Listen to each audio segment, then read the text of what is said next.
What up everybody, back at it again with that summer vibes. We did the summer joust just recently, so let's recap it.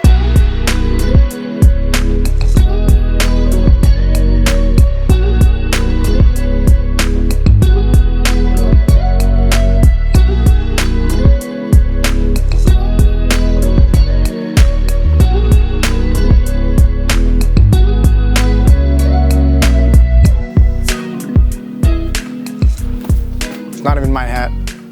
The towel's pretty nice. This year's Summer Joust, I entered 3 categories with brand new original mocks. I entered the 12x12 category, I entered the monastery category, and then I also entered the atmospheric category. A last minute change from a bigger build to this smaller vignette sort of sized. So I actually got away with doing 2 micro scale builds and 1 minifig scale build. So the first one I did was my 12x12 Fiona's Forge, and this was one of my favorites to do because I tried to keep it along the same kind of style that I've been doing in the previous years. I really wanted to go with lava this year, some kind of lava and stone vibe. So that's how I came about with the Forge. This build actually went through quite a few variations. You can see here that I actually had it a lot taller at first, and it just didn't sit well with me, so I left it for a few days and came back to it, and now it's I was able to change it. I wanted to use a lot of newer elements in this build. For example, these newer curved windows I used here up on the roof were some of my favorites in brown, as well as these new midi legs down here used for some detailing.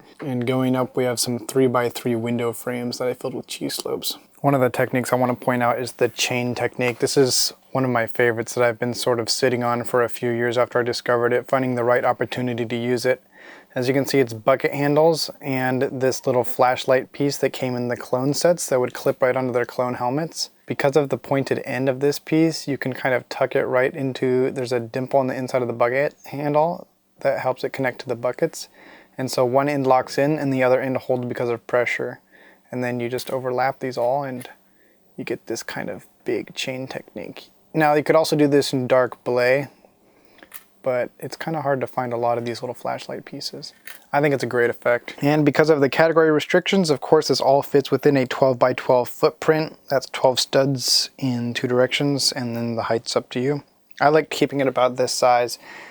It's not too tall. I think if I had gone with my other first direction, it would have felt too tall and awkward. You can see some of the back stuff. It's all within the 12x12. I like using these snotted bricks right here to really easily switch the direction while keeping it within the small 12x12 footprint. The next category I entered was monastery, and while I knew there was going to be a ton of builds that were a lot bigger and more impressive scale-wise, I knew I still wanted to enter something small in the micro scale range. So I built this small, little, bright-looking monastery. As you can see, I used bright green for the base grass. I almost ran out of all my slopes and tiles. I luckily had recently ordered some 1x2 tiles that had come out, but I really like the contrast of that with the tan and the red on the roofs. It really makes it bright and cheery. You can see I used several different pillar designs. Over here I used the ingots on these outside. Inside I used some 1x2 with the bar clip, kind of the bar connection on there. And then just tried to use a whole bunch of different things to add a little bit of texture. One of my favorite part usages on this build is up here in the main tower. I used one of those old adventurer car beds. You can see the bottoms of the backs of the seats right there on the bottom. Then I was able to fit these pieces inside there to create those windows, and they fit pretty well in there. The final category I entered was the atmosphere category, which I feel like I can be pretty decent in. It's fun to create an atmosphere. Before we talk about this build right here that I ended up posting, we're going to talk about this build over here that I didn't post. Now, while this build is a lot more impressive scale-wise, it just kind of flopped in my opinion. I couldn't get down what I was really looking for in the concept art.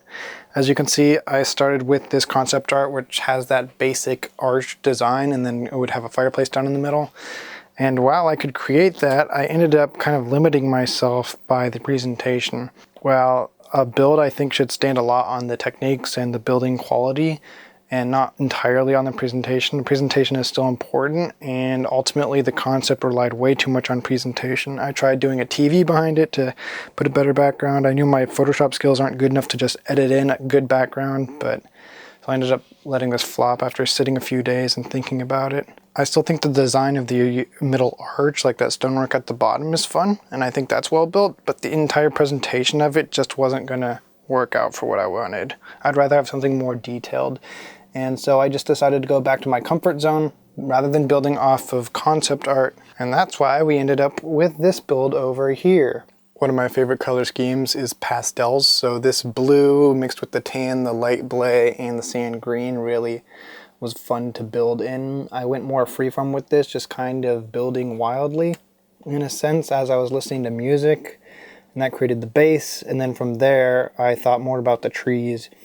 And this actually went through a few different designs of trees. First it was going to be way more alien, and I didn't think that was realistic enough for a castle themed contest.